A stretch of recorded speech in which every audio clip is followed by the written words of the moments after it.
Hello and welcome to Humans of Magic. I'm your host, James Hsu.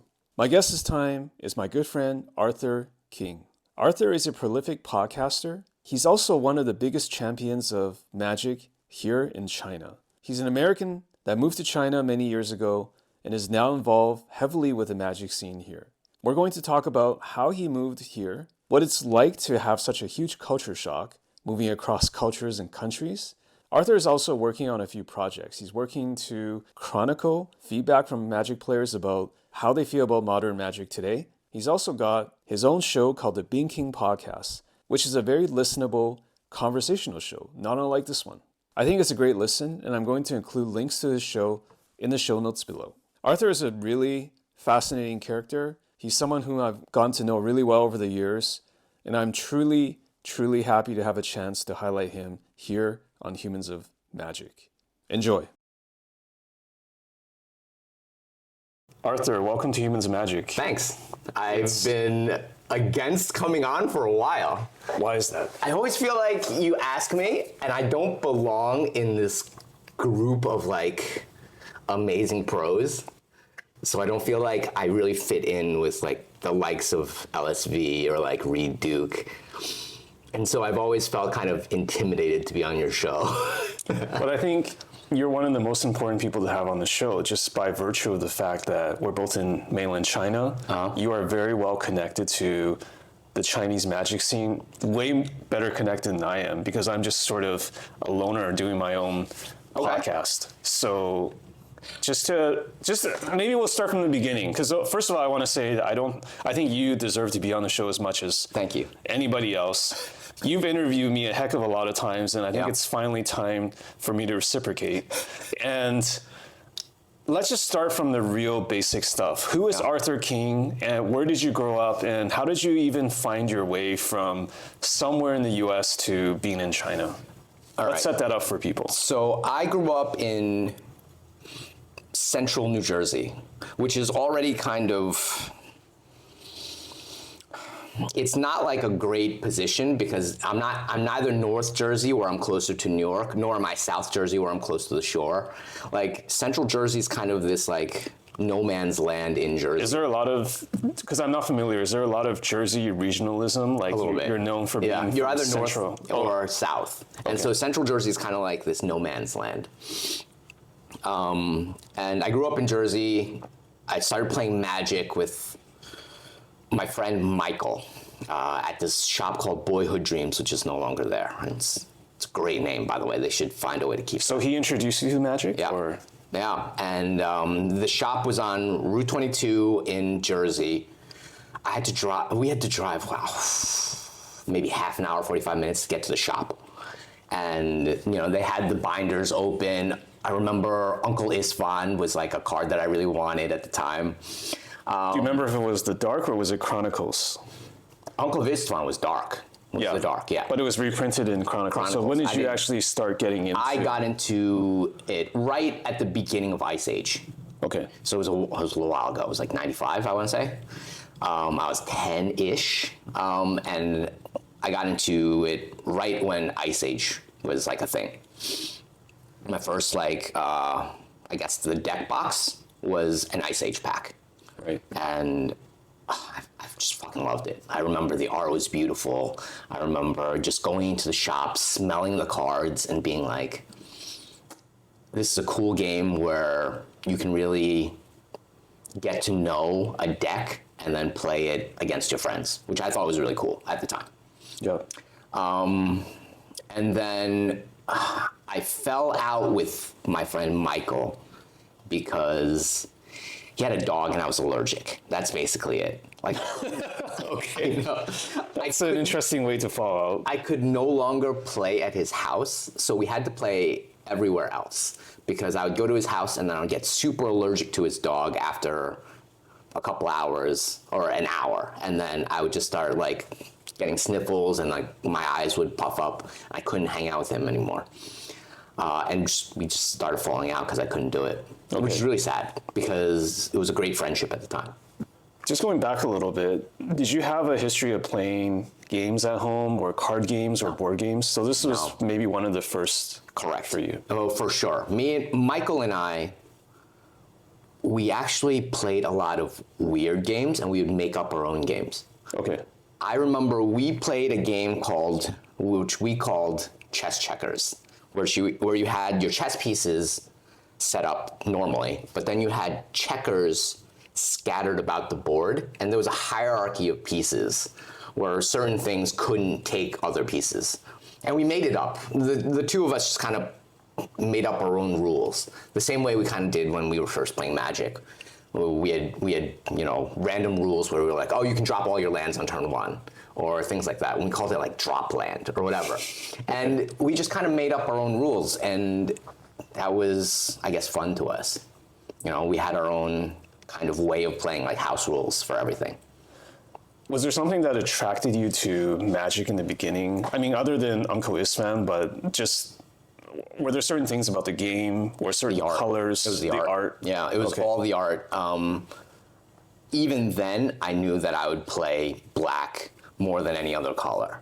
Like, I remember the original printing of Terror was just this guy that was kind of curled up. I think it was the Ron Spencer art. Yeah, just the Ron Spencer art, correct. Yeah. And it was, to me, I was like, oh, this is such a cool art. And then Sengir Vampire was beautiful to me as well. Like, I always preferred that over Sarah Angel, which was kind of a busty woman. Yeah. But like, the Sengir Vampire art was just like veiny, yellow, kind of gross. Like, that stuff always, I don't know, attracted me. It's such a coincidence that we seem to have that same affinity for black magic. Yeah. Because growing up playing revised or third edition, I also love Sengir Vampire and just the demonic stuff. Yeah. That was the stuff that they tried to get banned from Magic in the 90s. Correct. I remember the pentagram on Is it Unholy Strength? Oh, was it? Oh, I thought it was There might have been Tutor. several arts with that. Yeah. Demonic Tutor too. Demonic Tutor had the pentagram Literally, on it's his called head. Demonic Tutor. So right.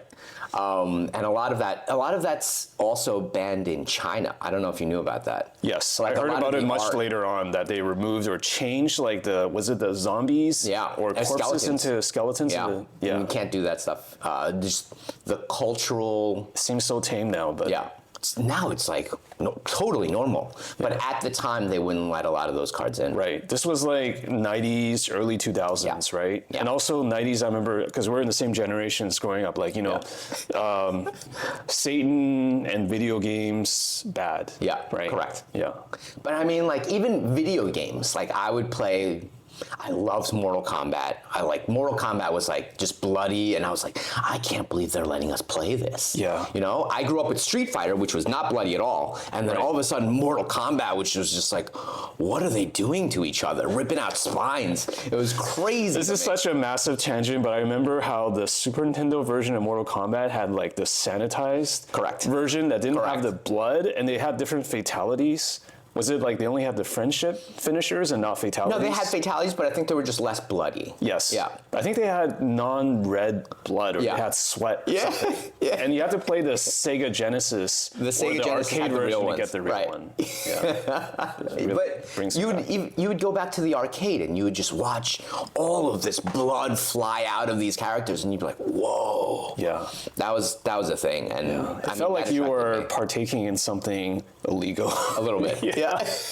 Okay, so back to Magic. So did you keep up Magic after Ice Age? Like, what happened? Did you go to college and decided it wasn't cool like everybody else, or? Oh, I played a little bit in college. Okay. I did fall out of it. I played a little bit of Modern, which at the time was called Extended. Okay. And I played with a bunch of proxy cards. My friends, we couldn't afford at the time. I don't even remember the decks. I feel like there was a Threshold deck. There were a couple. What was the blue? What was the blue creature that got +2/+2? Morphling. No, Morphling was also that was type 1. I feel like, but it was +2/+2. Is one of the. I think it had flying and Oh shit, I can't. This is where I was a wish long time I knew of all these cards. Yeah. It was a period where I stopped Magic, so I also started in the 90s, but that was a break for me. So. Yeah, we couldn't afford the cards at the time, so we proxied. We just straight up computer printed out a bunch So of you cards. went to tournaments or and just we just still played played with our group. Okay. But then the group at the time was maybe 5 or 6 people. Okay. And then it split right down the middle, proxy people and non-proxy people. And then we wanted to play the decks that were good in the meta at the time. Okay. And then the other group was like, no, you should just play with the cards that you can afford and then you can play. And then we prefer our own house meta. And it split right down the middle. Okay. And we ended up kind of just disbanding because 3 is not enough. Okay. You know. But it never crossed your mind at the time to perhaps go back to the LGS, or maybe it wasn't convenient to. We didn't. Or you didn't really have the inclination to play with strangers. We didn't have a home in an LGS, and it was just a group of our friends. Okay. So we never really got into the LGS scene, and I had a really bad first experience in an LGS, and I never went back. Okay. Is this something you can share, or? Yeah, it's not even that bad in hindsight, but I was. Well, first impressions, 11, right? Yeah, 10 or 11, and a bunch of guys pulled me into a draft. And at the time, I just got into Magic. I was like, yeah, I can draft. Why not? And I just got wrecked by all these people that actually knew how to draft that I had never drafted before. Okay. And at the time, I had to buy 3 boosters, which was not cheap for a 10-year-old. So you felt like you got ripped off, basically. I felt like I got so ripped off. Yeah. Like I didn't know how to draft. I didn't know what was good. But they were like, we need another person. Come in. And at the time, I felt like these guys just pulled me in to like beat up on me. I'm not doing this. They just needed somebody to fill the pod. Okay.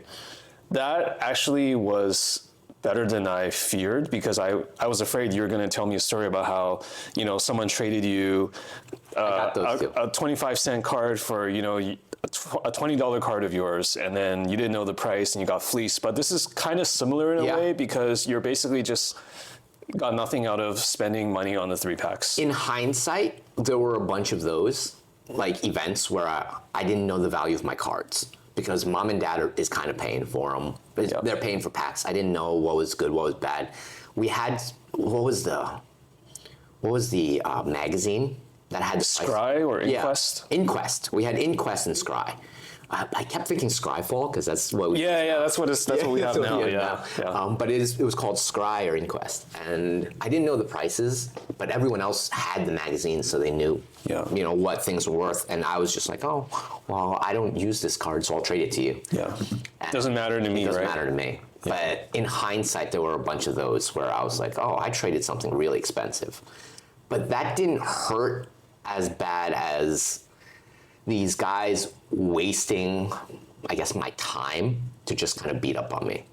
Like, that hurt bad enough where I was like, I'm never going to an LGS again. Okay.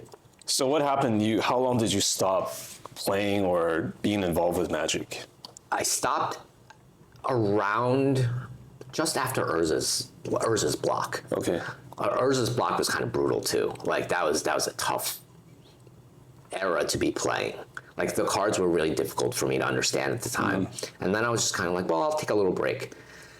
And then after that, I didn't come back until I got to China. It was a long time. What made you come back? Or maybe first I should ask, what made you go to China? I feel like this is an important part of the Arthur arc, right? I've said this story a lot, but I really feel like I kind of ran away. Like, I ran away from home and came to China. Were you just sitting in a cubicle one day in Jersey or somewhere and just like, fuck this? Or I didn't want to be in finance anymore. Okay. My dad's in finance. Okay. I didn't want to be in that industry. It was not something that I really gravitated towards, even though I went to business school and they kind of brainwash you into thinking that you strike me, because I've only gotten to know you way after. You just don't strike me as like a business school or a finance guy, right? I really kind of pulled as far away from that as humanly possible. Okay. But at the time, you had to play the part. Yeah. Not only play the part, I genuinely believed all the things they were saying to me. Cash is king. Just like all of the moments from the movie Wall Street, or yeah. what? Okay. I genuinely believed in that. Greed is good is fucking, that was a real, like the mantra, right? yeah, real thing that people said. Yeah. And I was just like, why? And I realized very early that finance people have a very weird relationship with the truth. And that's what kind of got me. Do you mean distorted, or is something else? The truth is very malleable to them, right? Because after you build out all of the assumptions on a financial document, right? You're forecasting out 10 years into the future, and you can kind of play with these assumptions. And if your client buys into those assumptions, that's the truth, right? You can pump up this company to be worth millions or less, okay, whatever you want. And it's just playing with numbers. Okay. You know, and so to put it charitably, the truth is what you make of it. Correct. And that always kind of bothered me. And I didn't know why it bothered me until way later, but I was just like, why is this okay? And to this day, it still like doesn't sit well with me. So I try to stay away from it. So it's not something I can fully relate to because I never grew up in that finance or business world. Yeah. But maybe it's a little similar to like just being in a corporation and then one day realizing like why are there these norms, and why is there this culture around it? Everyone seems it's okay. Am I the crazy one for being like the one who thinks this is actually nuts? I still feel that way sometimes. Just in each industry that I've been in, I still feel like I'm the crazy one that's like, why are we doing it this way? Mm-hmm. And sometimes feeling kind of helpless and just being like, well, this is the way things are done. Well, even things like inventing rules for a game with your friend, yeah, or playing Magic, dumping all your lands. I just feel like you have this, I don't want to say like anti-conformist, but it's just something innate in you that you're always questioning like, why are things this way, right? Yeah. I mean, ever since I was a kid, like why are we doing it this way? Why don't we play it our way? Like, isn't our way more fun? It fits us better. So right. Why don't we just play it this way? You know, we don't have to listen to, let's say, wizards. Like, you have all these rules. Right. But why is this card banned? Maybe I want to play with this card. Maybe I want to play with it. Right. Like, and that's okay. Like, to me, that's fine. Just tell me ahead of time and we're cool. Right. That's why I play EDH now, or played more. Like when I got to China, my first entry back into Magic was EDH. So this is a long absence, then you're in a new country, and then you're also in a new format, which is now multiplayer, and with a more social group, right? Yeah. Okay. But it was fun right off the bat.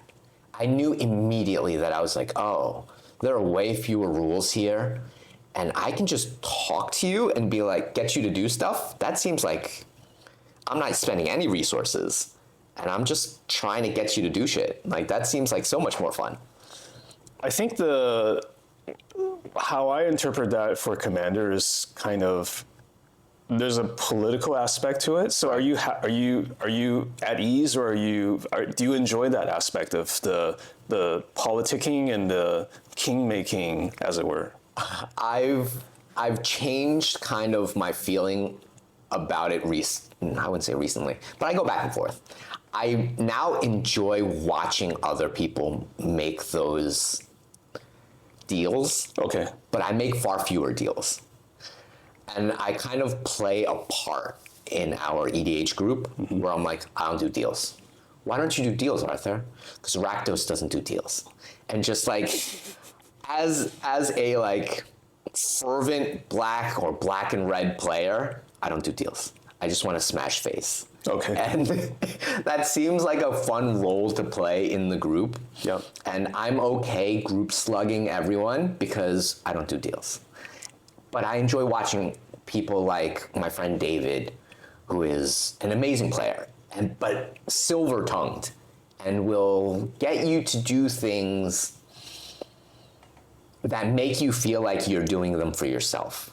Right. And I don't know if it's the British accent, but so he's a politician? He gets people to do things and then think that they're for their own benefit. Right. And it's incredible to watch. Yeah. And I enjoy that. Like, I think just watching the table is kind of fun. Yeah. So I do it far less now, but I used to enjoy doing it a lot. Let's slightly go back. You're in finance, you are fed up. So China? Like, what happened? Oh, so I wanted to run as far away as humanly possible. Jersey and China are on 12-hour differences. Yeah. It's the exact opposite side of the world. Yeah. And I just wanted to get away. A lot of people in that industry kind of know my dad. And I remember going to interviews and being like, oh, you're Wei King's son. And hearing that and just being like, I'm going to be his son forever. Like, well, you are his son forever, but maybe but not. being known not as known that for that is way. so, it's such a big shadow to walk out of. And I didn't want that. I wanted to be my own person. I wanted to be somewhere where no one knew my dad. I wanted to be somewhere just as far away as humanly possible. And I had studied abroad here with my sister when we were like young, just to kind of learn more Chinese and just understand our culture. Your heritage is Taiwanese, right? My parents both grew up in Taiwan, correct? Both grew up in Taiwan. But they wanted us to kind of be more Chinese. I don't know if you had that when you were a kid, where your parents were like, you have to be more Chinese because you're in a place with very few Chinese people. So they pulled me out here, and then we studied abroad for a summer. And I loved it so much that I was just like, I'll come back. Do you remember if it was in Shanghai or It was in Beijing? Shanghai. Okay. It was in Shanghai at Fudan University, and we had such a good time. We were partying all the time, and it was just a great experience that I was like, this is the perfect place to come back to. Yeah. So what did you start doing when you came here? Were you no longer in finance? So the sad story is, to work in China, especially at the time, you had to have 2 years experience in a field in order to get a work visa. So I had to get another finance job in Shanghai. That's not sad at all. I mean, that's just the way it has to be. Correct. But I had to get a finance job, which I was running away from, basically. Yeah. So I got a finance job. But at least here. new environment. Correct. And I worked in finance for a little bit before I jumped out of it. Was it still, did you still dislike it, even being in mainland China? Yes, I felt it, I wouldn't say stronger, but I felt the kind of weird relationship with the truth, even more so sometimes in China, where people are very like, just they have a weird relationship with what's true, telling the truth. It was very apparent here, so I wasn't a huge fan. Okay. So different shades of Gray. and your discomfort with it. Yeah. Like it's China instead of US, but it's still... But it's still finance. Okay. And they're still liars. Okay, so then you got out of it after a few years of Yeah. that then? Yeah. Okay. It's a really interesting story. I don't know if I've told you this. Is that when you started your restaurant or you started going into different fields? Yes. At the time, there were two managing directors.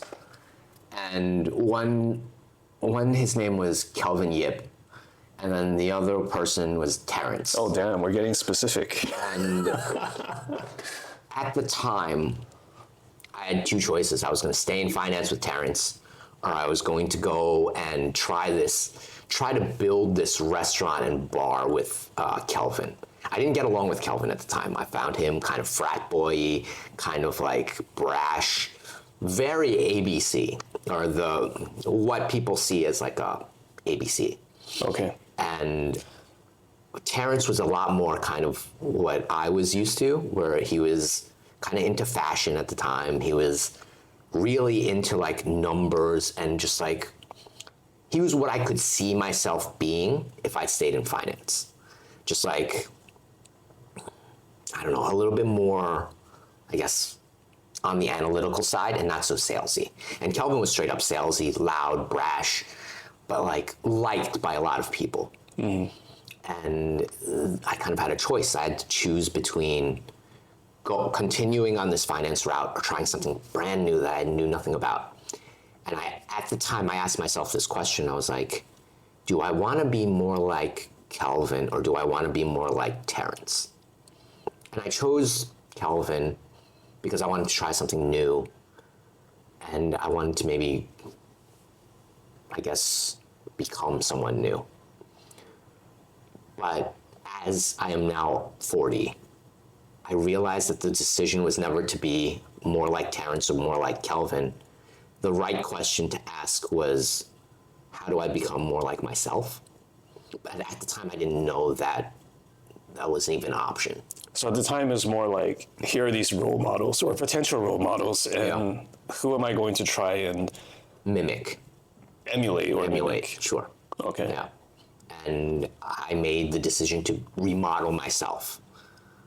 But in hindsight, that was not the right question to ask myself.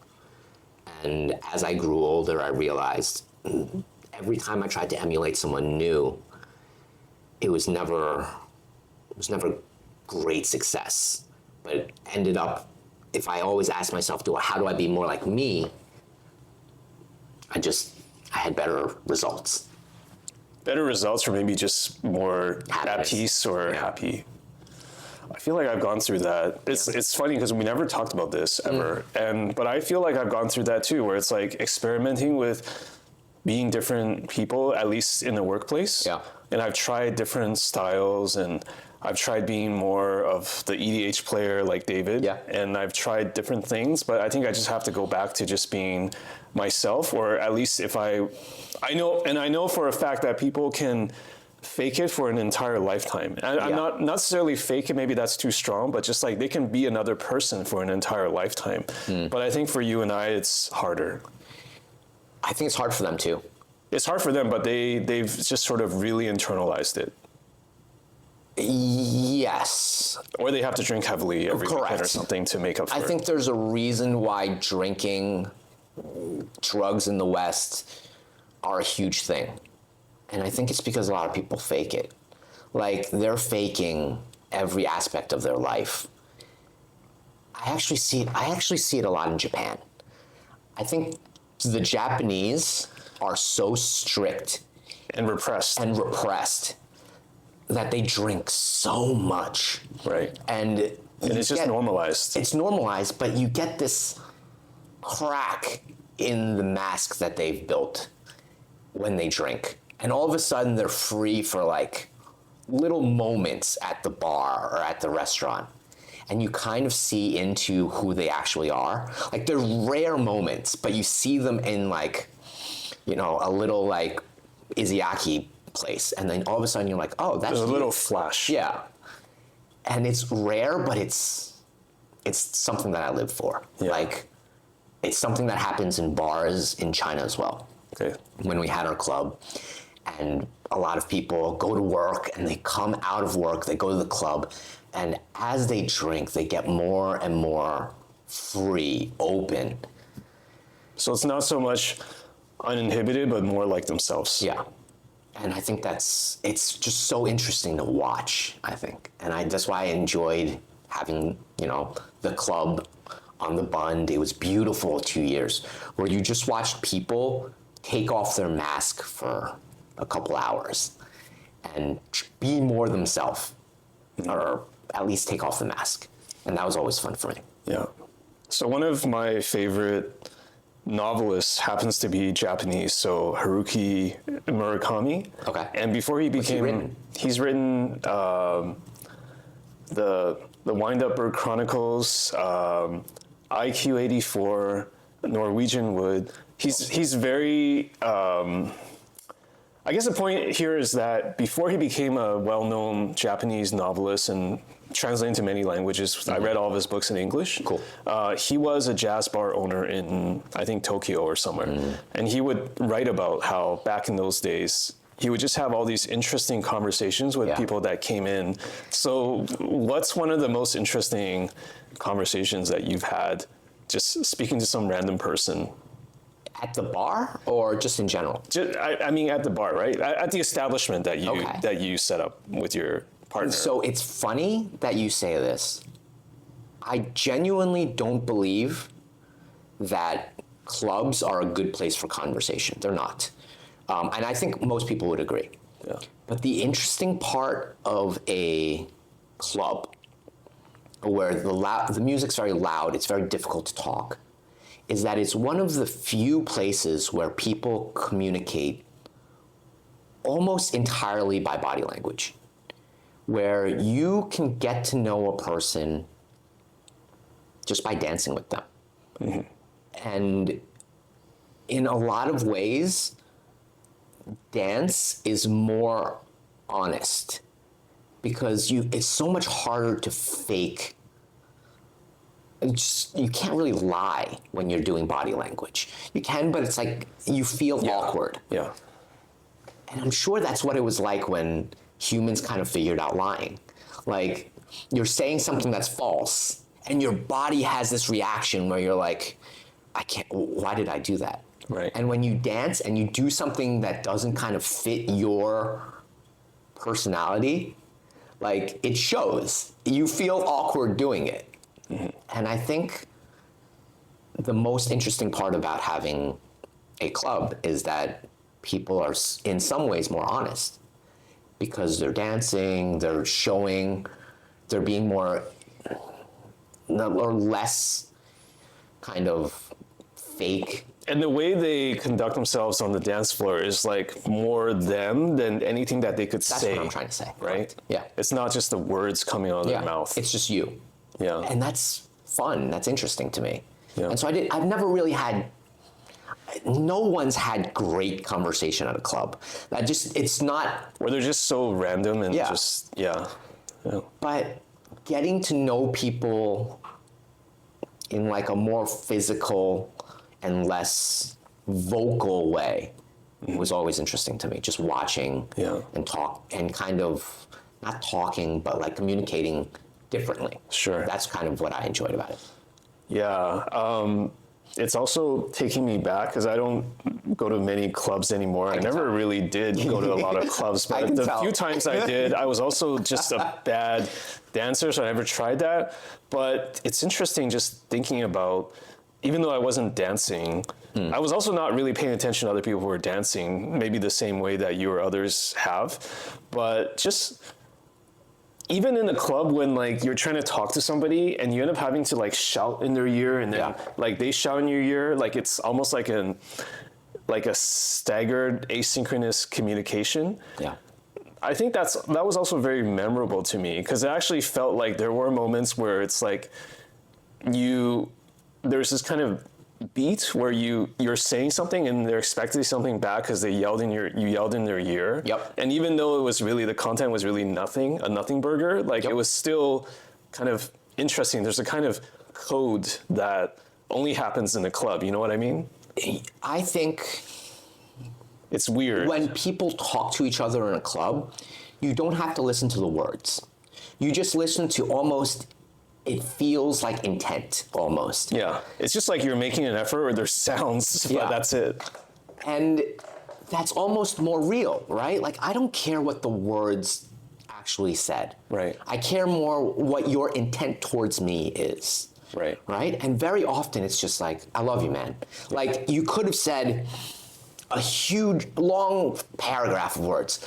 But in the end, what you really meant was, dude, I'm having a really good time tonight. Yeah. I love you, man. Yeah. And that's great. It's more primal. Yeah. To me, that's more real. Yeah. And that's what I enjoyed at clubs. Yeah. Like, you could have said all of this, but you could have also just given me a hug. Right. And in a way, that hug means just as much. Right. If not more. Yeah. and this is going to surprise people maybe because like I'm just not known, or maybe you even, I'm not known for someone who just is very extroverted and likes talking to people. But I find that when I'm talking to a cab driver or in the club, I can just approach strangers. Like hopefully it wasn't in a sleazy way, but just like it just naturally stuff comes up and you're just like talking to some random person. I feel like that Because is there are easier no for me. consequences. Yes. There are no consequences. No consequences and no judgment really. Yeah. Right? You'll never see this person again. Yes. They do not have an effect on your life. You don't even know what they really look like because it's in a different light too. Correct. Literally. So it does become easier in clubs just to talk to strangers. Yeah. But even now, like I look at clubs now and I still feel people are uncomfortable because More guarded? they or? feel judged. Okay. And I don't know if it's more or less now. Younger generations kind of a mystery to me. Okay. But I remember my sister had told me she doesn't know how to dance in clubs. And I'm like, why? She feels watched. And the advice I always gave her was close your eyes, pretend there's no one in the room, and just dance like you would dance if you were alone and listening to music. And then eventually you open your eyes and you realize that no one's watching you. You're not as important as you think. And just have a good time. Just remove that main character syndrome, as the kids say. Okay. I mean, I have to admit, alcohol helps as well. Yeah, I don't drink. I know you don't drink. Like you stopped drinking after coming to China, right? I stopped drinking after college. My last year of university. There must have been something that made you go full sober. Yeah, I realized that it was the better me. I had bet a friend that I couldn't go a month without drinking. And at the time we were drinking heavily. We were the finance team. We were, the finance major. It was our last year. And we were probably drinking 3 or 4 times a week, like at least. Mm-hmm. And just getting hammered and going home being like, what the fuck was I doing? Mm-hmm. And then my friend bet me that I couldn't go a month. And I was like, at the time, you can do anything. I was like, I can do it. And I won $50. But I realized over the course of a month that I was waking up sober, happier. I could go to the pool. I would swim better. Every part of my life showed benefit. I had more money in my wallet. Like just genuinely my life improved. And I was like, why am I drinking? That made no sense to me. I was still having a good time at the bars with my friends, drinking water. Why am I drinking? Like it just made no sense. So I stopped. And I just never decided it was right to continue. If you look back on that, what gave you the willpower? Because I don't think that's something that a lot of people can easily do, especially when you have things like peer pressure surrounding it. The hardest part was working at a club and having people come up to you and be like, let's drink. And being like, no, I don't drink. Right. Especially when you're in an environment like that. That's difficult. And especially when they're beautiful women and they're just like, have a drink with me. I'm like, I'm all right, thank you. I'll have water. I'll have sparkling water with you, but I won't drink. And it was very difficult my first year in China because I don't know, in China, the drinking culture there's a lot of peer pressure for drinking. Oh, I would say maybe even more heavy than in the US. 100%. Especially in a business environment, it's much heavier. A lot of your business interactions actually depend on you having a drink. Yeah. And I never did because my managing directors at the time would protect me in that way. But I just didn't see the value in it. Yeah. And I found that I would watch people get just destroyed drinking here. Mm-hmm. One of the first instances of me interning when I first got here, interning at a finance firm, the managing director at that firm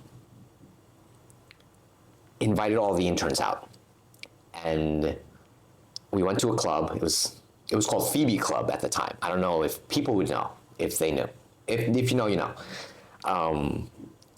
And we all had drinks. I had water. I left. I went to hang out with other friends. I came back to the club at around 3 or 4. And the managing director, right in time to see the managing director, who I won't name in this because it's very embarrassing, I watched him go from the seats, throw up all the way to the bathroom, just a line of puke. And he would walk in this waddle where he would puke in the middle and like not get puke on his shoes, but just all the way to the bathroom. Yeah. And I was like, almost comical, but shocking to me. And I was like, what is this projectile vomiting? Yeah. Okay. And from then on, I was like, I'm not drinking here either. Okay. I was just like, no, we're not doing this. So you got the fear of God got put into you. Fear of alcohol, just the fear of also fake alcohol. At the time, there was a big thing where... Epidemic. Yeah, a lot of it was fake and you didn't know. Right. So you didn't know what you were putting into your body, even less so. I was just like, I'm not doing this. That's a mistake. Okay, so really it's, to use maybe a term from another industry, it's like a cost-benefit analysis. Oh, 100%. I was just like, I don't know what's in that bottle. I'm not putting it in me. Yeah. That's a mistake. Yeah. Okay. So where were we? We were talking about oh yes. Okay. So, you go into a different industry and then what happens after that? Because that's also not what you're currently doing. I've jumped around, right? I've been in a ton of industries. We did the bar, the best 2 years of my life. Really, the best 2 years of my life. And then I went into a startup with the same Kelvin that I went to the bar with. I went into a startup where we did online to offline media. And it was an experiential experience, kind of bringing people online, the online community to an offline site and then doing some branding with a bunch of brands. It was an interesting concept. It didn't really work. Well, I spent 3 years there just trying to figure out online to offline experiential stores and stuff like that in China, which at the time was very like cool to do. Yes. So we did that for 3 years. And then I went to an actual ad agency for a little bit.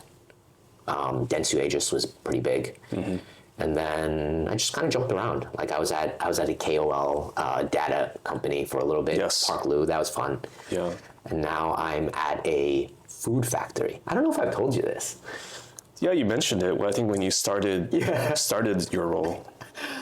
I'm now at Damen, a company that makes tea and coffee for big brands like Starbucks. Mm-hmm. And it's just a factory.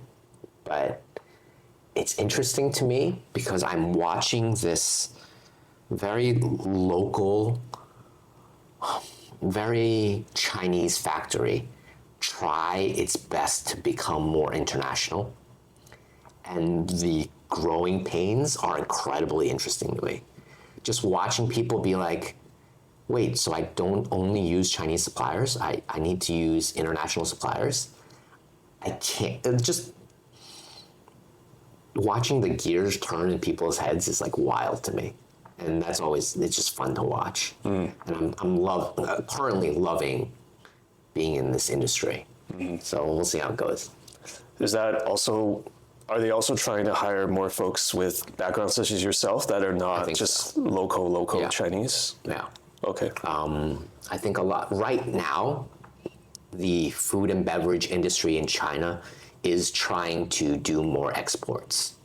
A lot of brands are looking abroad to make, I guess, their financial gains elsewhere. Because there are so many brands and so much competition here, they're looking to sell elsewhere. And I think America's a big one. I think Australia's a big one. Russia's a big one.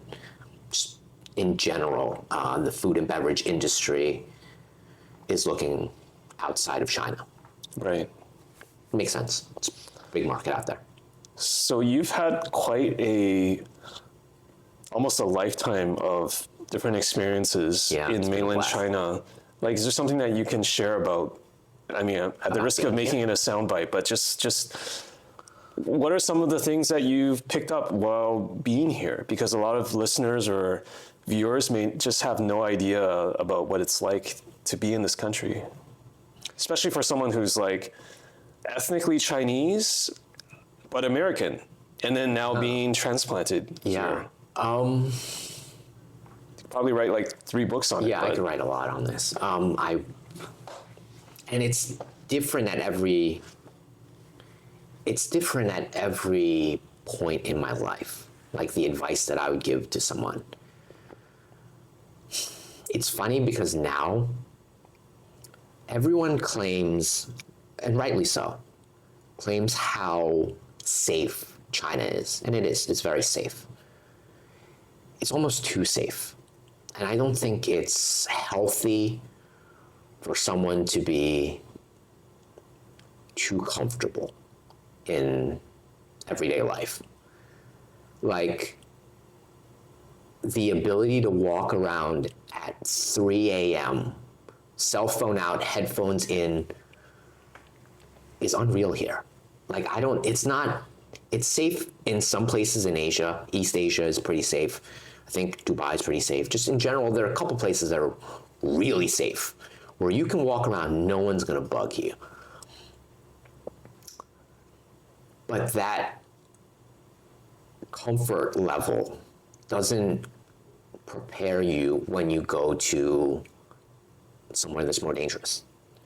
Like a lot of people call it reverse culture shock, right? When you go back home and all of a sudden you can't leave your cell phone just anywhere. Right here, I can pick up my cell phone, put it down on a table, it'll be here hours from now. It'll still be on that table. It won't move. I can't do that in, let's say, New York. That doesn't. So you lose your sense of being guarded because Correct. things are just maybe too sanitized. Too safe. Yeah. Okay. And the rest of the world's not safe. Like, you can't just stay in these areas, right? Like Japan's very safe. Right.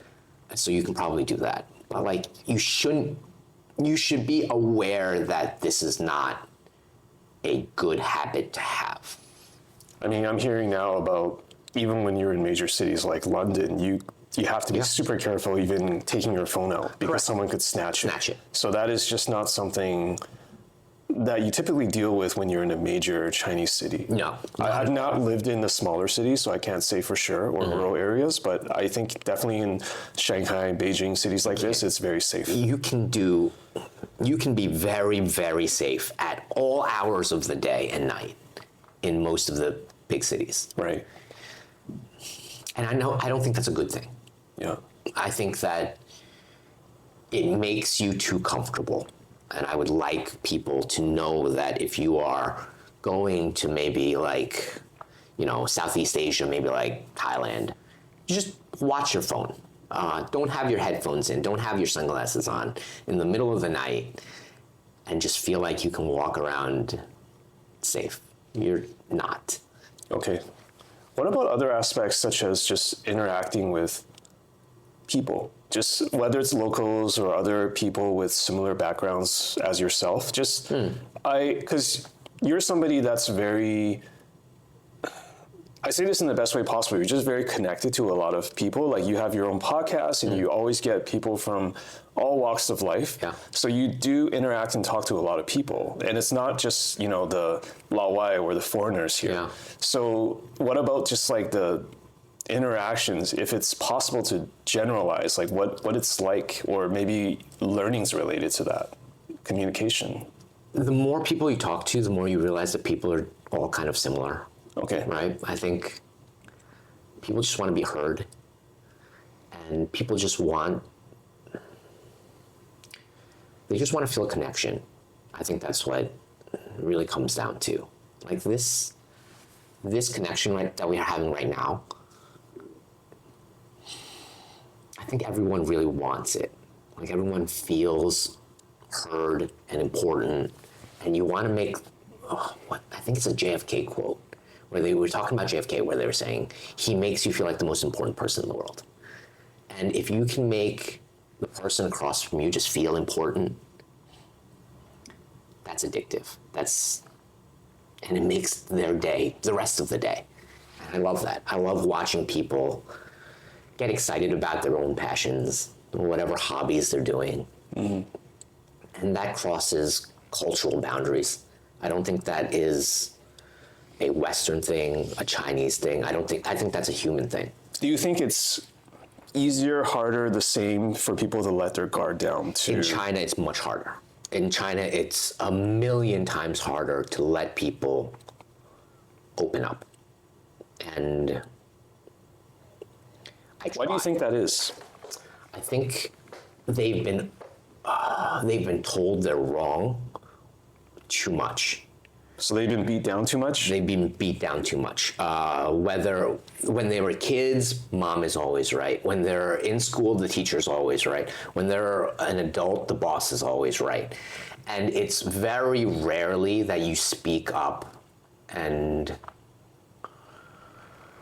you're right. It's just rare here. But you'll find that once someone does open up, it pours out. It just gushes out. And then it's incredible to watch. And I like that.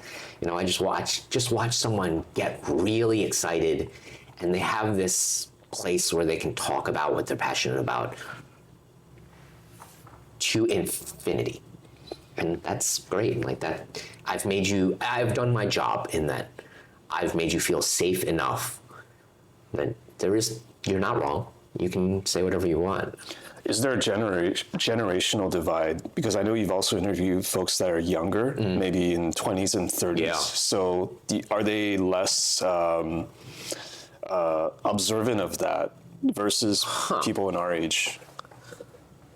I almost want to say the young people are more observant because they've been in the online, I guess, community too long, where you get kind of online bullied for even stepping kind of out of place, where they almost feel like the younger generation's almost even more restricted. They've almost restricted themselves. Have to conform. Yeah.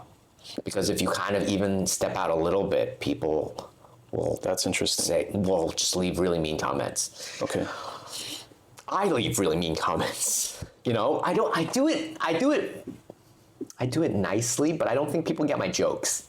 Okay. You know, like I will say things like, why are you bullying little kids? Right? To a jiu-jitsu instructor who is showing a move on maybe like an 18-year-old. And I'll be like, oh, why are you choking out little kids? And it's a joke. But I don't think They didn't get the joke. they didn't get the joke. And I guess humor is just different. And I'm still working on my ability to understand Chinese humor. It's different. Okay. So it sounds like you may have offended some people in the past. All the time. Overstepped. I consistently overstep and will continue to overstep because you just want to know where the boundary is. Yeah. And everyone's boundary is different, right? Everyone's like limit to how much they can take is different. I just want to know where that is. At this point, do you see yourself as a China lifer? Woof. I don't know. Pre-COVID, I did. Pre-COVID, I could have said, I'm here for much longer. Post-COVID, I don't know. I'm figuring it out. I've no set date. I'm just kind of playing it as it is. Okay. Wherever it goes, I'll go with the flow. That's a tough question because I really don't know. This is one of the few questions that I feel like you're relatively speechless in terms of being more definitive about it. I really don't know. I think about it sometimes, and there are some days where I feel like, oh, I could be here forever. Yeah. There are some days where I'm just like, I just want to go out and like live on a beach in, Yeah. Thailand somewhere like on Phuket. But you're also not somebody that plans things out 5-10 years in advance. So I think that's you're at peace with that, right? Yeah. You're okay with it. Wherever it goes, it goes. Okay. And I think I'm just as long as I'm happy, I don't really see like a reason to get out. How did you land on the happiness Train. priority? I don't know how other people don't. Okay. Do you not? I think I'm coming around to it, but I feel like even if we all agree on it now in our lives, there's different ways that we came to that conclusion. Yeah. I always joke, like I'm not someone who's religious anymore, but I grew up in a Catholic household. Yeah.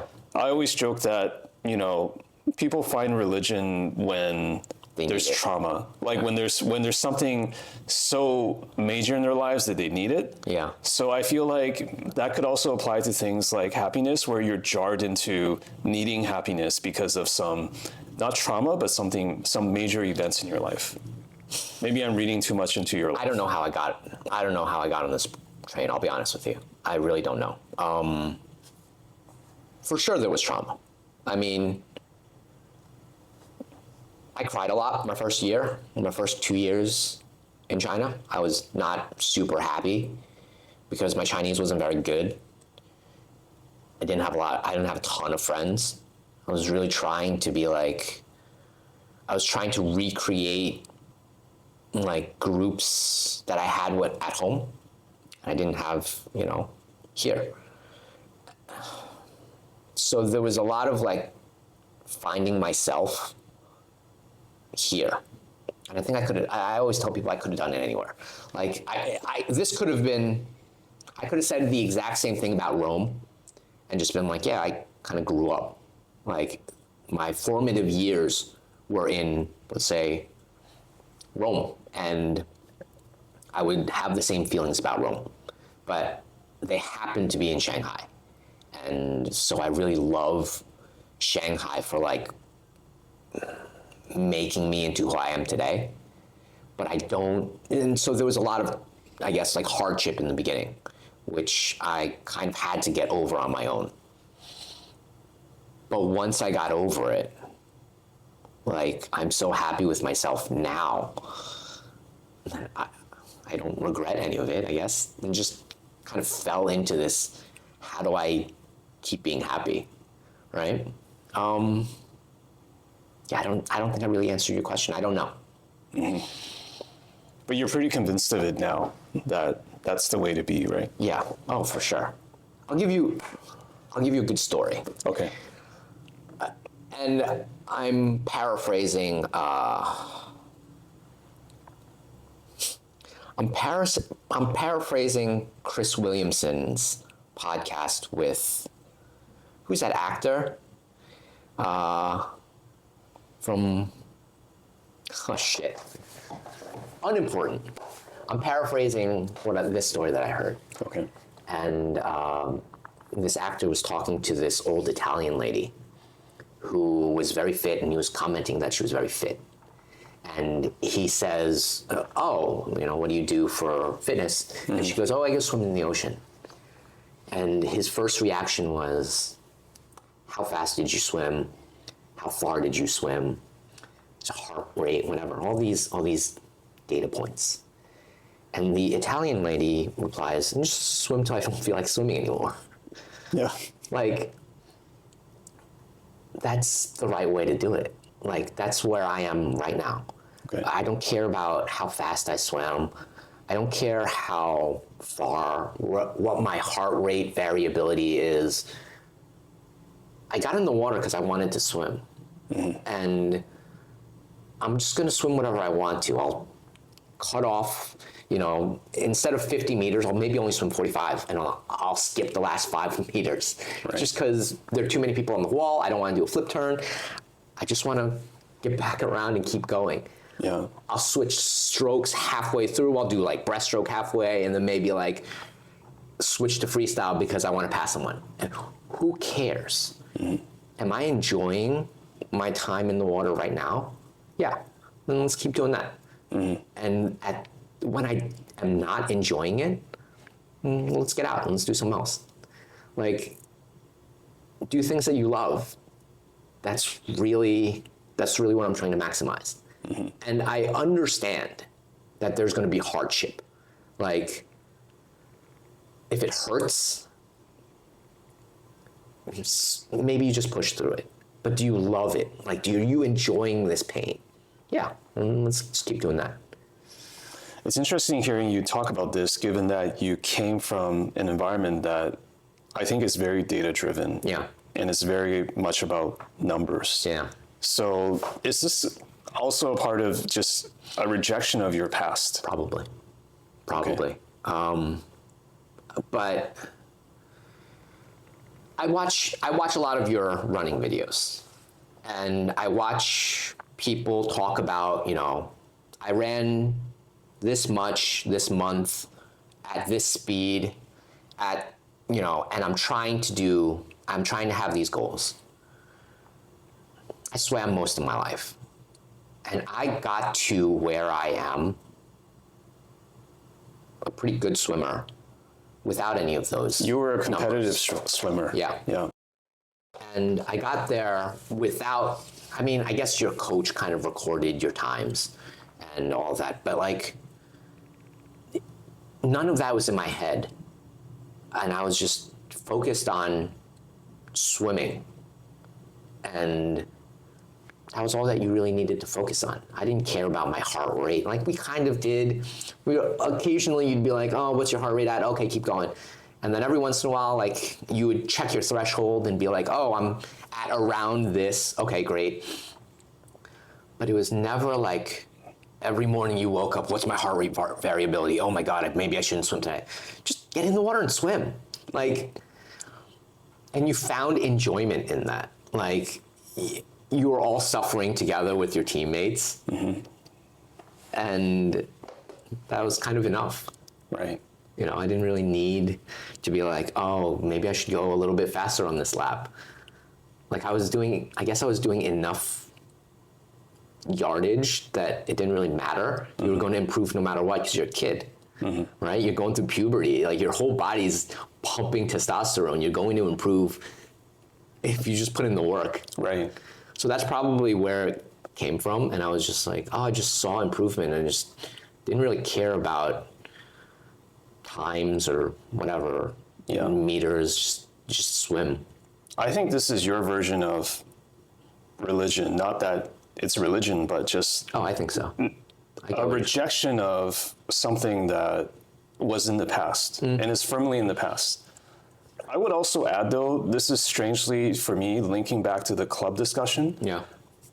I'm not some sort of apologist for data or numbers or quantifying every bit of training. I would just say that it's just a language in the same way that in the club, there's a certain way through dance or shouting at people of communicating or doing the thing.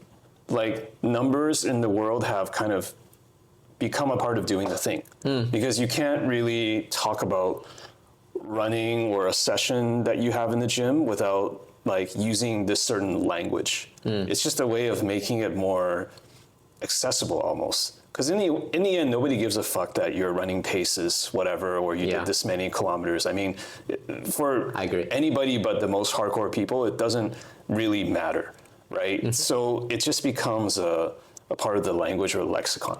Okay. That's my view. I could be wrong too, but it's kind of replaced the doing, because there was no language before. Because I grew up in the same period as you. We didn't have this watch to track runs. We didn't know how fast we were. Yep. You looked at, when you went out the door, you looked at the time on the clock, you came back and you kind of had to work out like what your pace was. So that was it. You just went out for a run. Yeah. That seems almost more real to me. Yeah. Like, it's about balancing what's real and what's overly quantified, Yeah. I almost think, and I know this is like kind of out there, I almost think it's kind of a capitalist scam where these numbers and these Well, the numbers will sell the watch. The numbers will sell a training program, right? Or coaching, the whole industry. the whole industry kind of depends on you being able to track. But do you really need to track all this? This is like the fitness version of a certification. Yeah, bingo. It bothers me. Like, I think the numbers almost detract from your happiness because you're really chasing the next number and you're getting further and further away from just being happy with the swim that you just had. Like, your happiness is almost linked to, did I make a PR or am I improving? Mm-hmm. As opposed to, hey, I got in the water today and I did this weird, I did this weird flip in the middle of the pool that that no one really cares about, but like, I thought it was a really cool move that I did, right? Yeah. Like, that seems more fun. Yeah. Than being like, oh, look at my new best time that no one cares about. I will say though that I do have a bit of I think part of being older is like being able to argue both sides, right? So I think my respectful rebuttal to that I've personally gone through is like, yes, it is pretty lame that you're like posting like I ran this many kilometers a week or a month, but that actually motivates people sometimes to actually do it. 100%. Like just so it's some stupid hamster wheel shit. Yeah. But like in December last month, I was like, it's coming to the end of the month. Mm-hmm. I don't want like a double-digit mileage month. I want a triple digit. I'm not joking. Like I was at 85 kilometers. I'm like, I want to get to 100 kilometers so that I could tell myself on my fucking app that I have like, I didn't go less than 100 kilometers any month. Yeah. So I went out for a 15K run. I mean, in the end, it was still a net positive. I think, because I went and exercised. Correct. But that was the little push that I needed. Which is kind of lame. Which is really lame. I get it. Don't get me wrong. I understand both sides.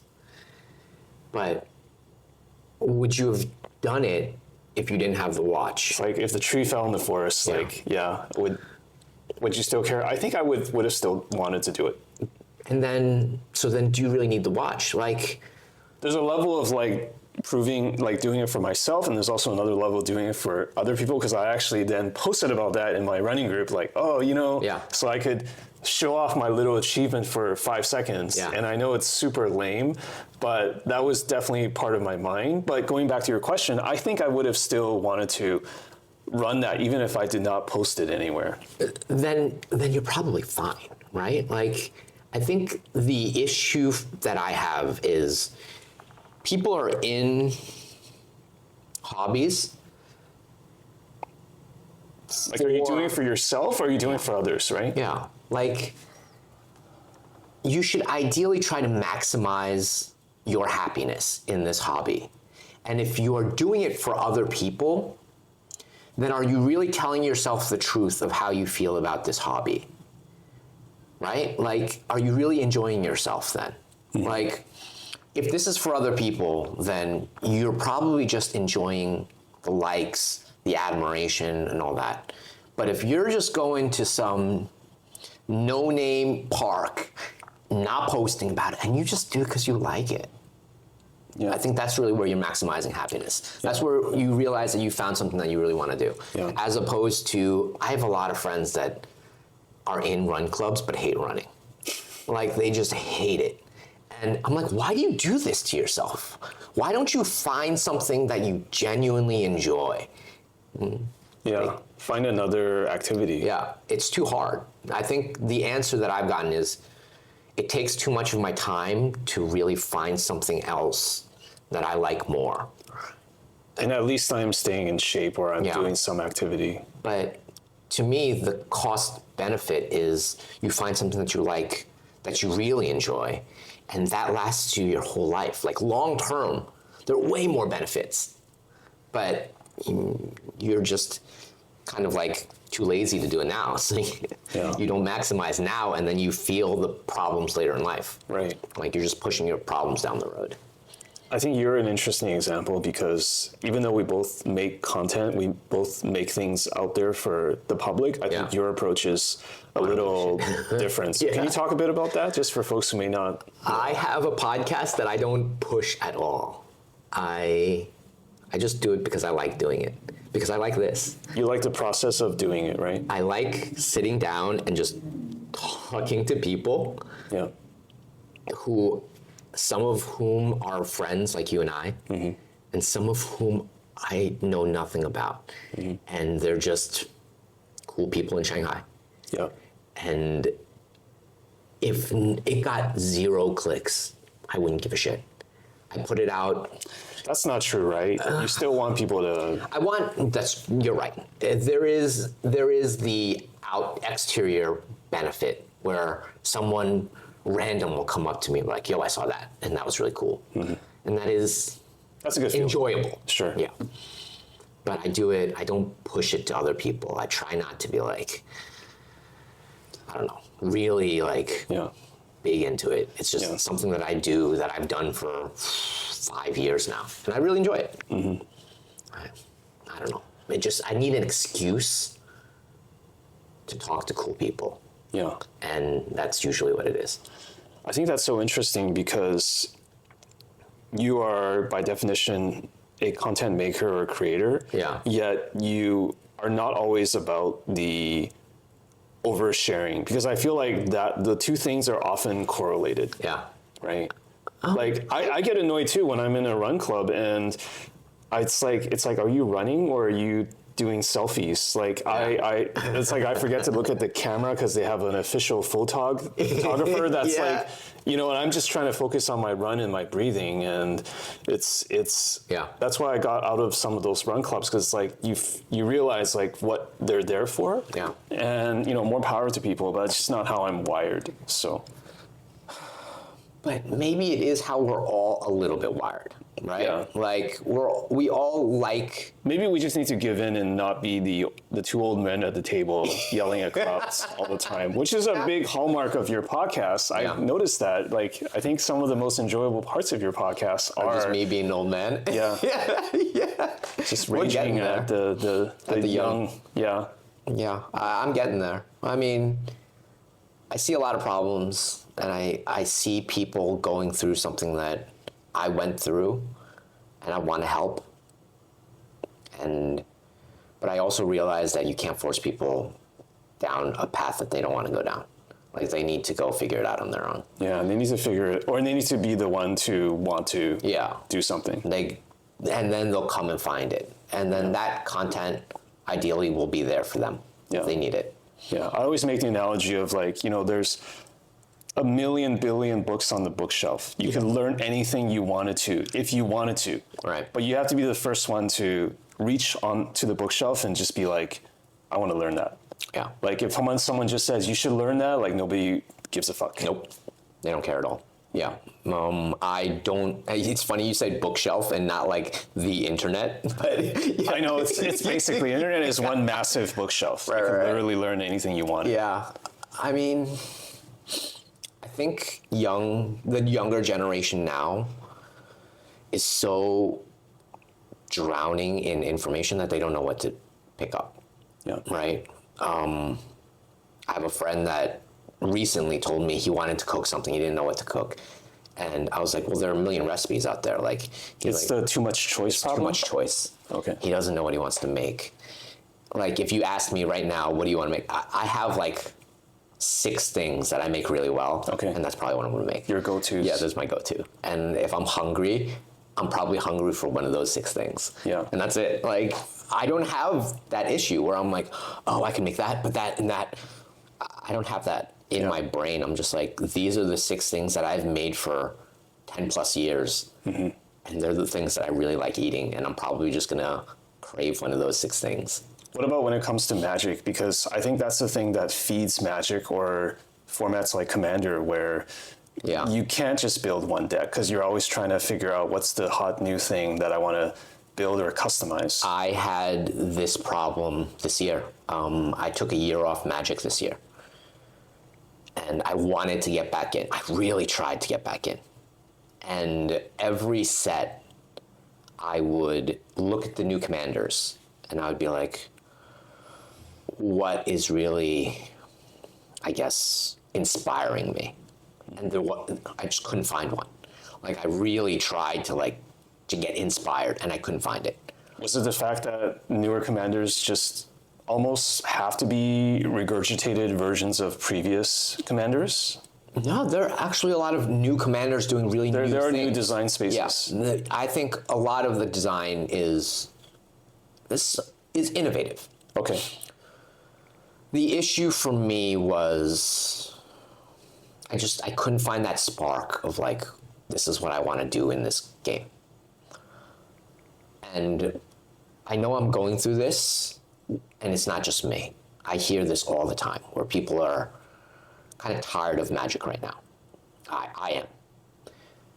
But what really got me back into Magic the last couple of weeks, and a couple months, is I sat down and I asked myself, when was the last time you were really happy playing a game of EDH?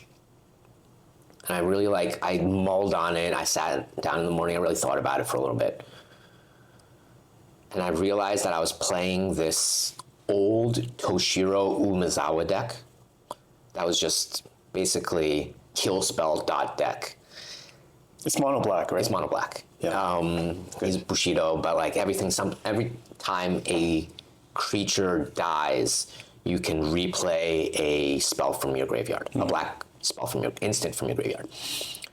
And I was like, yeah, I was playing Toshiro and I was having a really good time. And I realized that the new Karvek the Punisher is just an upgraded is a different spin on Toshiro. It's not necessarily upgraded. But every time you commit a crime, you can play a black spell from your graveyard and lose 2 life. And I realized that they were so similar that it was a good step backwards and then forwards to get back into Magic. And almost like a spiritual link to what you enjoyed. To what I enjoyed. Okay. And building that deck would not be difficult. There was a lot of overlap, but there was also a lot of new space for me to like kind of improve on it. Yeah. And that's what got me back. I was just like, wow. All of a sudden I remembered all of this old fun that I was having with that deck and how much more I could have with this kind of different but also similar deck. So that's what got me. So in a way, it's back to basics? Back to basics. Okay. Mono black, just kill things, but also fun win cons, I guess. Okay. But say a bit more about why you took a break. I think we might have talked about this in the past, but is it also a part of product fatigue and there being a lot of new things coming out all the time? Yeah. It's funny you're saying this, and I don't know when this is going to come out. I'm doing this video where I'm trying to get everyone's 3 things they would do if they could run Magic. Just 3 things that each player would do. What would you do if you were Wizards of the Coast? Yeah. And give me 3, right? Each person give me 3. And then I want to kind of combine all of like the similar ones and then just put them all in a row and be like, less product, more focus on modern, whatever. Just have all of them kind of linked together and just show like what big spaces can be improved upon and what the players, at least around me, really think. And I've been doing that video recently. I'm just trying to get as much video as possible, like content, and then just kind of like cut it all together. Right. But for me, it was product fatigue and just the falling apart of Magic IP. Like, where is my high fantasy? Where is my, I don't know. It doesn't feel like Magic when I'm playing with. So you're not the biggest fan of Universes Beyond? No. I think Universes Beyond needs to really tone it down. I don't like that the Magic IP is so weak. I've been doing a lot of Warhammer.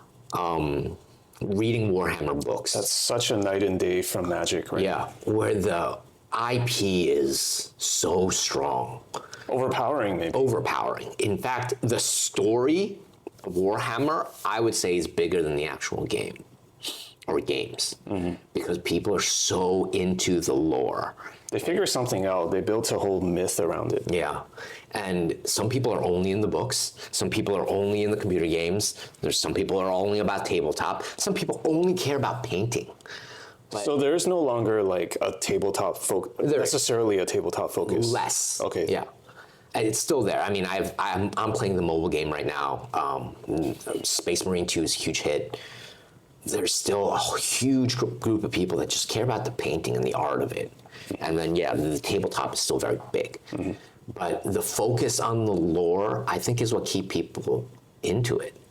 Like, they want to know what happens next when, you know, Rabute Gilliman goes into, you know, the whatever next step he's going to take on the Indominus Crusade. Whatever happens next, they care. Nobody cares what happens to Jace.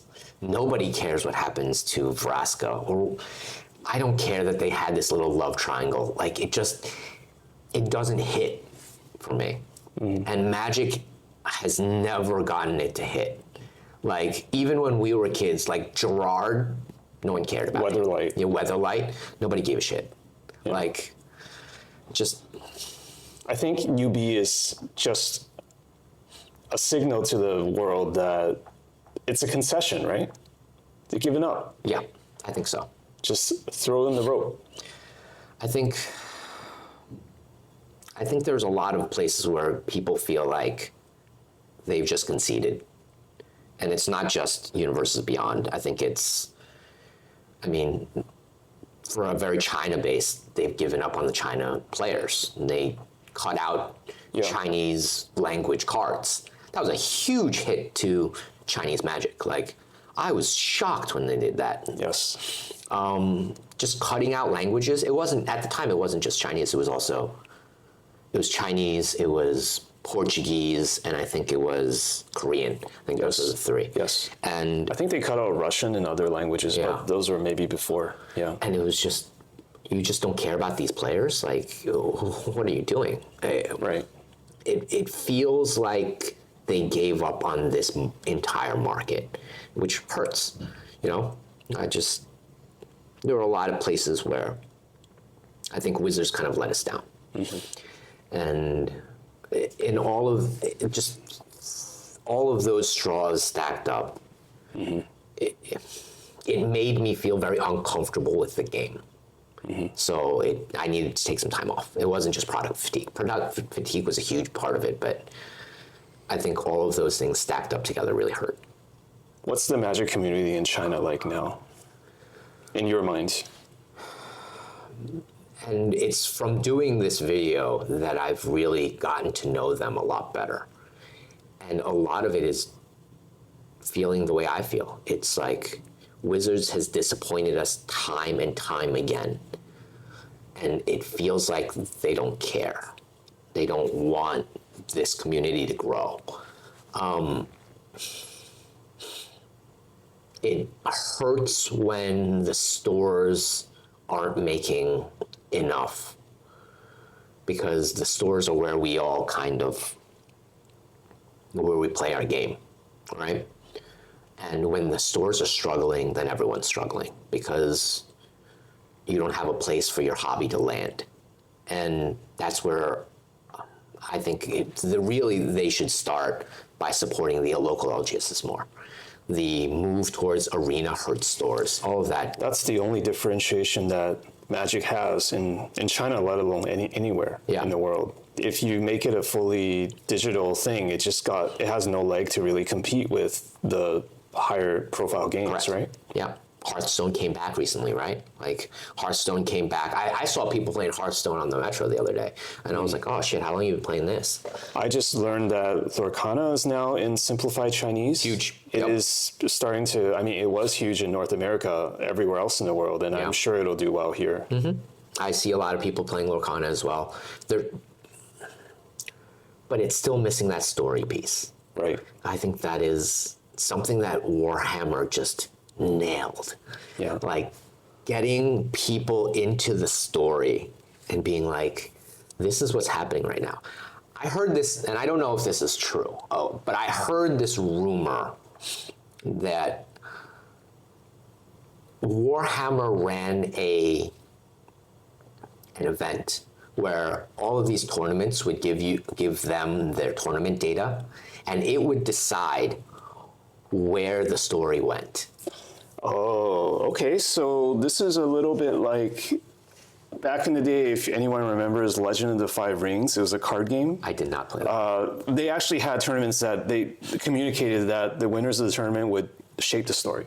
Okay. Like if this clan won this tournament, then they write the story that way. Right. That's what I heard happened in Warhammer as well, where people they would ran it for a couple months, and then each tournament they would give in the results, and then the story would be based on. So Games Workshop didn't disclose whether they were doing that? So it's a rumor? So I didn't look it up, but it was just something that someone told me. Okay. And I was like, that's such a cool idea. Yeah. You know, because it does represent this galaxy at war, where all of these factions are fighting amongst each other. And then all of this data is going to Games Workshop, and they're like, okay, the story is. Yeah, and then it makes you wonder why Magic couldn't do that, or why they couldn't just pick up on these hype concepts, right? You have all of these LGSs. You have somewhere where you can actually get all this data, and then put it back into your story or whatever. And they never did it. I think for me, the thing that continues to define Magic in China, but also globally, is two words: squandered opportunity. Yeah.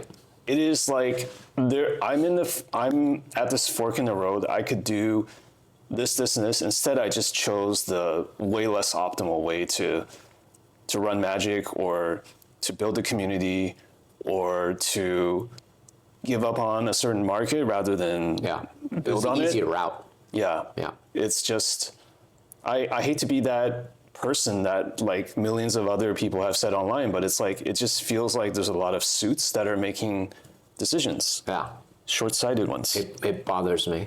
And we're all in this kind of Stockholm syndrome where we're sympathizing with our captors because like we all love the game, but at the same time there's going to be a point of no return where maybe folks like you and I are just disenfranchised, and maybe you got lucky and you found a commander that was like that commander that you loved and it brought back. But that's also dangerous because that suggests it's a kind of more about nostalgia than something innovative, right. You know? Mm-hmm. So it sounds banking on past glories. Yeah. But a lot of us do that, right? Yeah. Like a lot of us do that as humans, because I feel like I do that even now. Yeah. I mean, that's why Magic has to return to X. Yeah. Yeah. But the easier route is always to power creep, right? Like the easiest route is to make the 2/2 for 2 into a 2/2 for 1. Like that's the easy design. The hard design is to make it 2/2 for 3, but do X else. And just the easier sell and the easier way to make money is to power creep. But again, you are looking at a shorter lifespan then. And that's ideally not what we want. Yeah.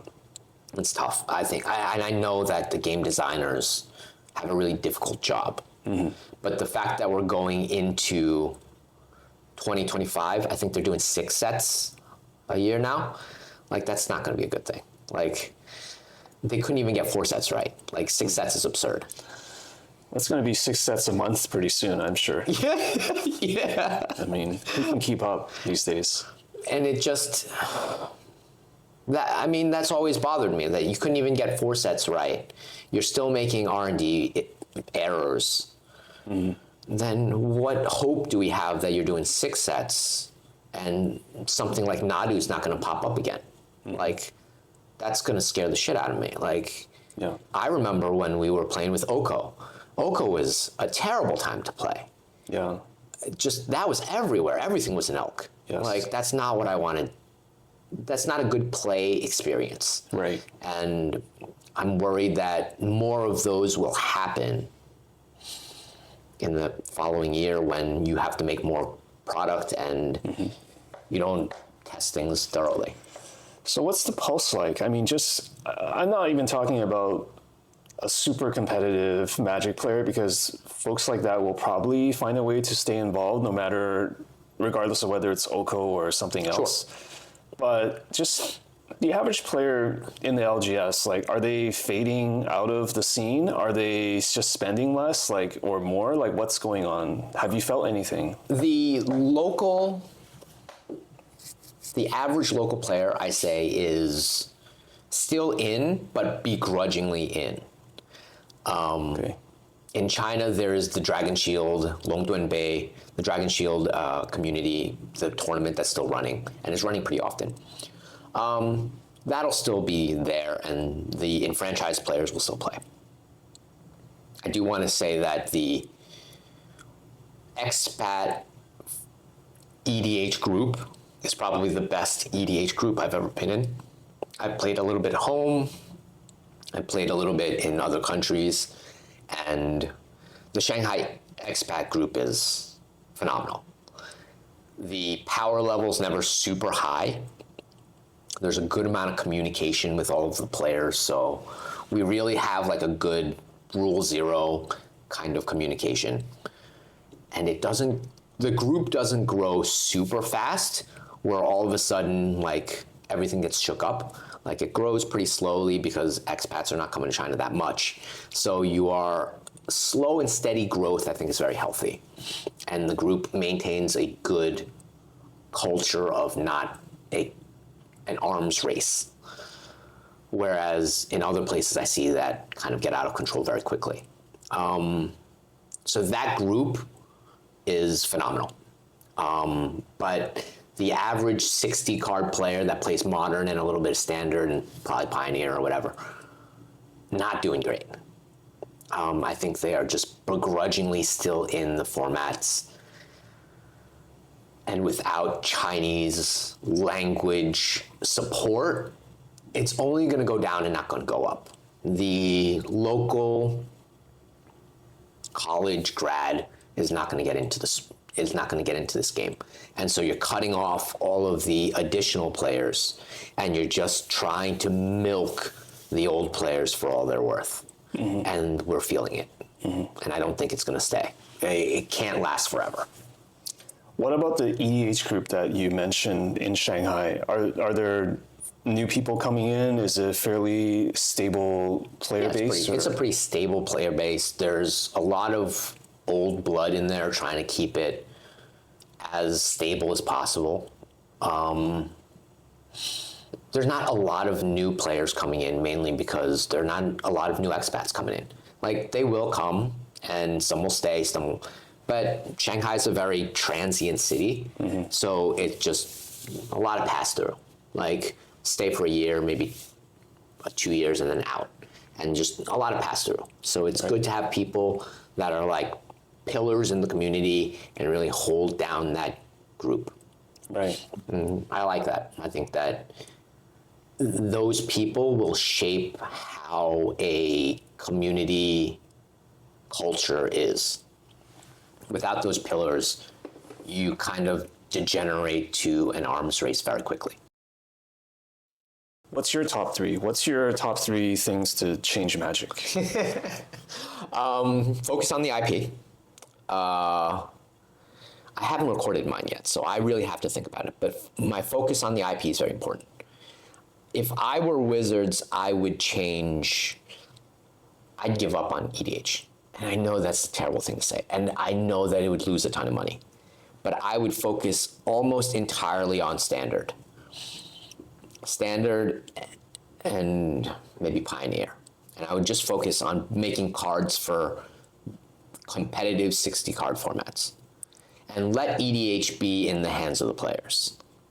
Because that's when EDH is at its best. Don't focus. Just build cards for 60-card formats. If your Standard environment is really good, it will leak into your Pioneer, Modern, Legacy, etc. And your EDH community will take what it can, and with less choices, they will have to be more creative. And that's really what made EDH fun, was people finding cards from those sets and making them fun. So bring back the grassrootsness of EDH. Yeah, just let the players control it. Which is a fascinating comment, I think, coming from you, because I think you're more on the, I know this is a gross generalization, but I think you're more on the casual side of things. But despite that, you are saying they should just focus on designing for competitive, because that is actually their bread and butter. Yep. And I think that's the And that's kind of a trickle down effect. Yep. Okay. And then a weird one I always really thought about, just give me better card stock, please. Like, fucking, your only... They're not good enough right now? Your only job you don't like the Pringles or what? Yeah. You don't like the Pringle foils? It bothers me so much that a card company can't make good cards. Like, That's because there isn't a players union like just shouting at them and just like, we'll refuse to buy unless you come up with something far superior. like, that boggles my mind that they can't do that. It is the year 2025 and we're still dealing with this crap. With card stock. Like that, that's all. I mean, those three, right? I think IP, focus on competitive. Design for competitive, and then give me better card stock. Okay. Like, if you could fix those three. Okay. How do we make you the CEO of Wizards right now? Because it sounds reasonable to me. I'm sold. Me too. There's the Arthur King 3-point improvement plan. The stock would plummet. Yeah. The stock would plummet. Well, that was the next question, was like, is it just, are we just too far gone? Like do we need to use a sports term, like do we need to blow it up and just like start from zero? Yeah. Rebuild. Aren't there card games that have done that before, where they've fallen apart, the player base kept it going, and then it got, I guess, there's definitely resurrection scenarios, but there's also just, my observation is that there's also just the fact that every modern card game, whether it's digital, blockchain, or physical, they all start from a fundamental thesis of, how do we do better than Magic? Yeah. It's all about like, how are we not Magic while keeping the things that were magical about Magic, pun intended. Right. So Flesh and Blood or Lorcana, Hearthstone, they're all massively successful. They're all because they've all tried to figure out like, how do I pick another lane and try to avoid some of the same traps. Correct.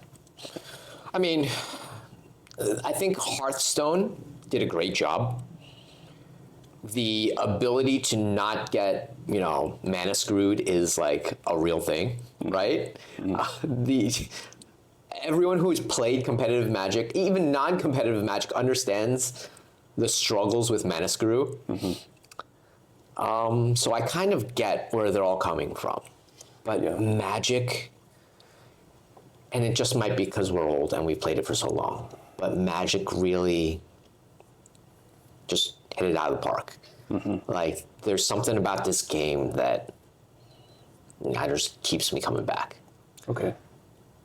What about you? How about if we, before I answer, how about going back to what you're saying about you created this chess checkers hybrid? Like, would you actually change things about Magic in terms of rule mechanics or how it's played, or do you think that's just so far down the list compared to the top three? Yeah, it's so far down the list. I think mechanically speaking, the game's great.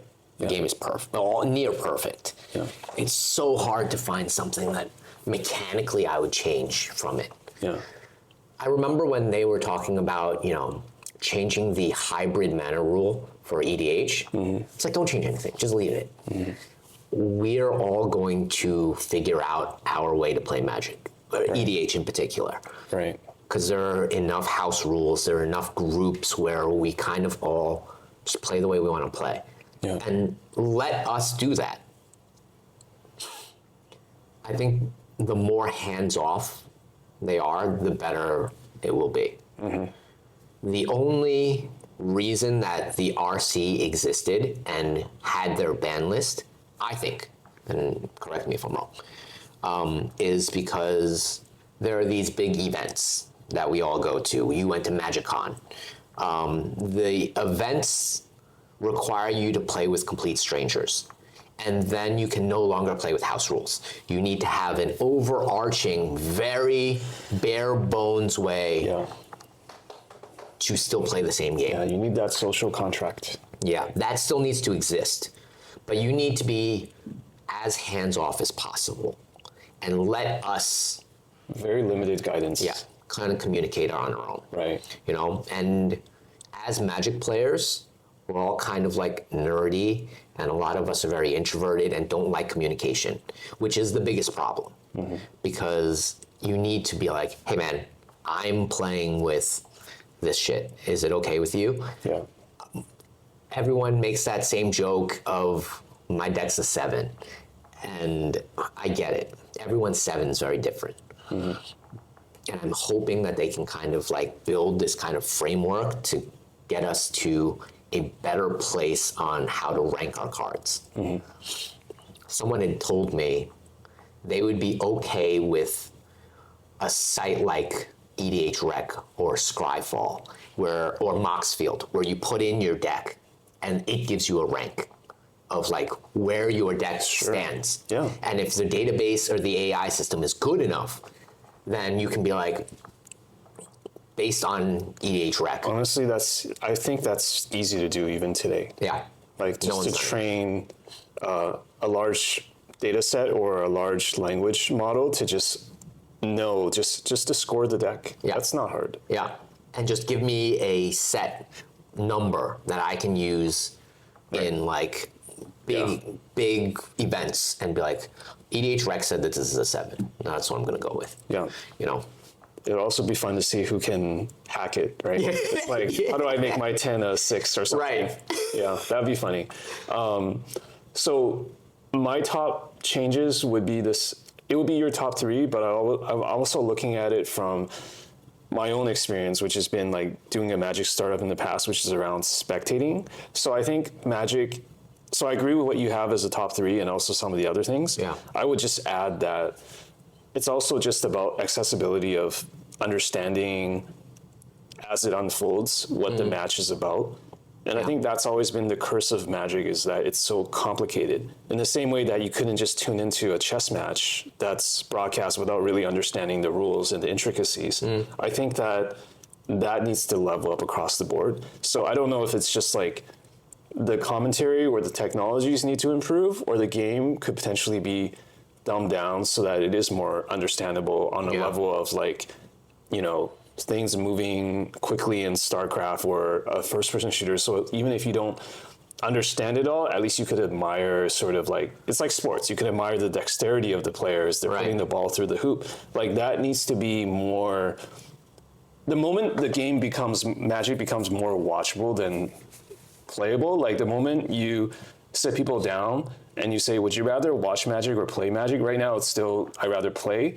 The day where that skews to like, it's more fun to watch than play is the day that I think Magic has succeeded. Because that then brings in people that would rather watch the thing. I think it's in a lot of popular pastimes. You definitely have more people that are more interested in watching professional football than playing football. Now, I don't have the numbers, but I would suspect that is the case, right, for major sports. Only when it hits that inflection point, then it can truly take off. Yes. Huh. That's interesting. I have always been a play and not watch human, mostly. You like to participate. Yeah, I and like to participate. we've sort of teased that out in this conversation. It's not just about, I want to watch someone swim. I want to swim. Yeah. I want to live the thing. Yeah. Right?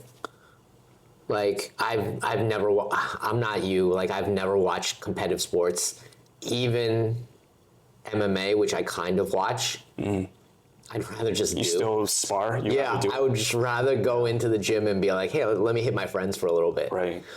I guess the only exception would be in EDH. I really enjoy other people doing the politicking. Yeah. I do it quite. You did say you enjoyed observing that. Observing at times. that. Yeah. But that's rare for me. I'm a doer, not a watcher. Yeah. But I understand that inflection point. My rebuttal would be, I almost want Magic to go back to being smaller. Yeah. I want it to be niche again. Like, it's kind of jumped out a couple times post Malone. I guess the command zone's really big. The One Ring had its moment. the One Ring The had one its of moment. one. Yeah. I want it to be niche again where the culture is more controllable. And that's hard. I don't think, people don't want to step backwards. Yeah, maybe the genie's out of the bottle. Yeah, that's I why think I was asking, like, are we too far gone? Yeah, and I'm okay with it. Like, I will still play for this foreseeable future. But I'm struggling right now, so I don't know how much longer I can keep that nostalgia going. Yeah. You know? Yeah. Well, I mean, I'm at You're the with me. crossroads. Yeah, you're with you me. every step of the way. I'm like right there on that crossroads. Yeah. So. But I do find that, like, having good friends in the game will keep you there a while. You know, my friends like David, Kevin, just that entire circle. Yeah. We kind of met because of Magic. Yeah. Nominally, right? Yeah. Yeah. Like that whole group pulls me back in. It's like, oh yeah, I had really good time with these people. Yeah. And why not just stay there? Yeah. You know, it's an excuse to hang out with my friends. Sure. I had that phase where I just would rather be on Magic Online and just face bots or humans or whomever. I can't do but that. I've sort of come back to the fact that if I am going to enjoy Magic going forward, I need to be with physical people in a physical room. Humans. Yeah. Yeah. Yeah. That's way more Or important. do a podcast or whatever. Yeah. So. And just talk about it. It's fun just talking about it. It's way more fun just to play and just sit down with cards. I mean, it should be more fun to play. I'm just giving my sort of hypothesis or conjecture of like what would make it into a real mainstream thing, but also understanding that that may also not be the thing that I particularly care about the most. It's just more like an observation. Well, when you look at trends and these things like putting the ball in the hoop, like what happens is like when people are like betting on it now and people are like making it an event, and let's not go there, right? That's a whole nother podcast in itself. Not a fan. I don't do that kind of stuff, but I think that that's so hard because it's just every activity we have, it's like, is the goal to be as big as possible? You're just saying no. Like it is actually maybe to go back to a grassrootsness or level. Ideally, that's how I would do it. I would keep it. That's the paradox of things, right? Yeah. You don't want it. It's like the band that is, it's not that cool anymore. Everyone listens to the band or they have the T-shirt, right? Yeah. I want to, go to their underground show. Yeah.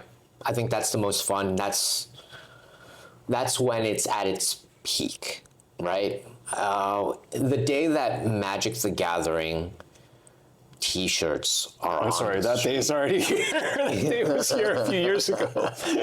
You're going to say, man, the day when, you had Final Fantasy characters and Star Wars characters in the Magic, that's when it's the end, right? Well, I'm sorry, we're beyond the end now. Yeah. I don't know how It's I feel going to about be, that. what's the jump the shark moment? We've jumped all the sharks. It's true. I mean, I think the Marvel one was a big shark jump. I think That was the too soon. beginning of the end. Yeah. Yeah. I hope not. I hope we recover. Okay. But like there were so many moments where Magic potentially died and we've recovered. Right. I'm kind of hopeful. Yeah. Yeah. Yeah. Hopefully not to the point where it emboldens the powers that be, which I think it already has. It's like, well, it can't die. I mean, look, we've done all these terrible things and they're we're still going stuck strong. with us, right? So, well, hey, Arthur, it's great having a chat with you. I feel like today has been magic is life, life is magic, but also just getting to know you on a personal level. So I feel like this was the best kind of conversation to have. I'm glad that we did this in person. Like, I love It's doing 100 this times in person. better. I know, even though I do a show which is primarily online, I know yeah. it's much better. Yeah. Yeah. All right. Thanks, man. Yeah. Appreciate it. Yeah.